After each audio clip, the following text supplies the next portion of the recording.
For joining us at 11, I'm Amber Grigley. Tonight, two Hoosiers and their dog are lucky to be okay after neighbors came to their rescue when they fell into icy waters. WRTV's Nadja Woods tells us how it all happened and some water safety tips for this time of year. Looking at the edge of the ice, and I was like, is that like a tan-colored duck? Or no, it was a lady's head and a dog in the water. That's when Taylor Stutzman, an ER nurse, immediately sprung into action. I called the cops, hollered at them, let them know help was coming, and then came out here and led the cops back through our backyard. This all unfolded Friday evening outside her Greenwood home near US 31 and Worsville Road. Officials say a woman fell through an icy pond while trying to save her dog. Minutes later, her daughter fell in too, trying to save her.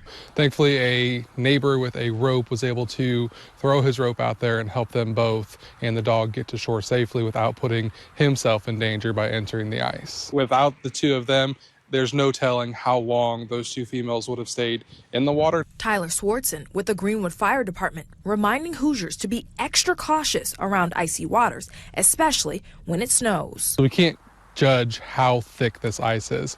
Yes, it's been cold, but it's not been that cold to where this ice is thick enough for most people to walk on. So we want to be sure that we're not going out on the ice and we're taking precautions to make sure that our kids and our animals are taken care of. Fire officials say it's important to have safety measures in place, like this stick you can get from nearly any hardware store to remind you and your kids where not to go past. But if you happen to fall into the ice, you want to put your arms out over the ledge of the ice to where the ice comes up to here, and you want to kick your feet. What that'll do is that'll help push you up. At that point, once you're up onto the ice, you want to roll or crawl to the shore. I said, could have just as easily been a kid in the water. And again, we do have kids that fish around that lake and hang out there when the weather is nicer. So I always keep a cursory eye over it. Nadja Woods, WRTV.